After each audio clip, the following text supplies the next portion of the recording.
Riddle me this, riddle me that. Who's one of the greatest villains of the Bat? Edward Nygma, aka the Riddler, has always been one of the most fascinating and eccentric Batman villains to me. Debuting in Detective Comics number 140 from October of 1948, he is also one of the Caped Crusaders' longest-running enemies as well. Most of us know who the Riddler is at this point and what he's all about. He's one of the most recognizable characters in comic book history. He's an egocentric, obsessive-compulsive. His criminal schemes revolve around leaving clues, riddles, and various other puzzles for Batman and the police to solve. He enjoys leaving these trails of breadcrumbs because he wants to flaunt his intelligence, show the world how much of an intellectual he is, and emphasize his superiority over Batman. On the surface, Edward Nygma may seem like the most intelligent and cunning adversary in Batman's rogues gallery, but deep down, in actuality, he's one of the most insane, mentally unstable. The way he acts and presents himself in many ways is just a phony exterior, one that gives him a false sense of security. The confidence he displays is overcompensating for his weakness, his vulnerability, against Batman.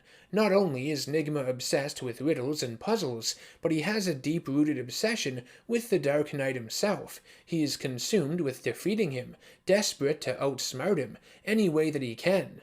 The Riddler views himself as Batman's intellectual superior, that they are in no way equals on the mental battlefield, but really, the Riddler is far below Batman. He always has been and always will. Someone who displays this kind of mental illness, dealing with an obsession of this magnitude, will always be held back from reaching their intellectual potential. The Riddler can't function normally within society because his world, his reality, his very existence revolves around riddles and outsmarting Batman, nothing more. Ever since he first debuted back in 1948, the Riddler has been a very gimmicky supervillain. His motivations have been quite simple to understand. I feel a character with a gimmick like this is really challenging to write, to keep interesting and fresh with each new story and interpretation. Over the years, we have seen many different incarnations of the Riddler, and not all of his appearances have been winners. That's just how it is. I think when you write this character in a darker and more sinister way, it can feel different and interesting, but at the same time might alienate the fans of the more flashy, colorful, and energized versions of the Riddler as well. You have to find the right balance with everything, the winning combination, which has rarely happened, in comic books at least.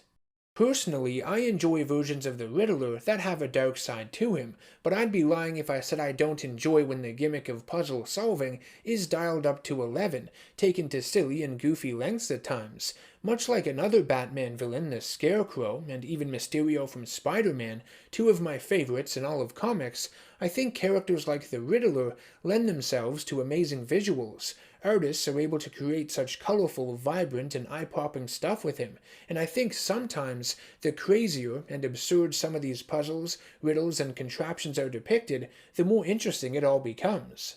I really do love the villains that battle their heroes using mind games, illusions, and puzzles. They are very visual characters, and more often than not, especially in the cases of Scarecrow, Mysterio, and the Riddler, are grounded within reality.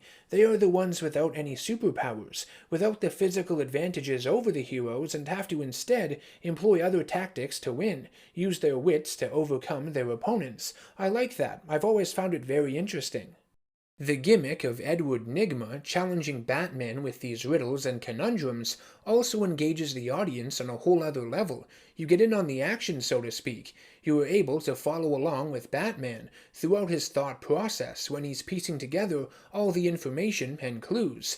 Sometimes riddles are ones you might have heard of or seen before, and others might be completely new, specific to a story. So I think characters like these, villains like the Riddler, can be a lot of fun in this regard, whether you are reading a comic, watching a movie, or playing a video game with him in it.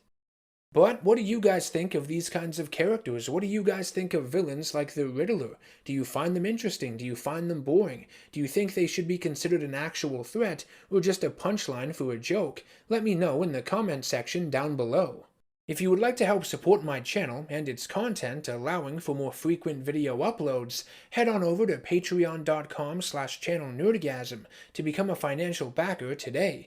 You can get your name in the end credits as a producer, have a say in future comics and video games I review, and even listen to Patreon-exclusive episodes of my podcast on a variety of different nerd-related topics. I will see each and every one of you in the next video, and thank you for watching this one. Take care, and long live your inner nerd.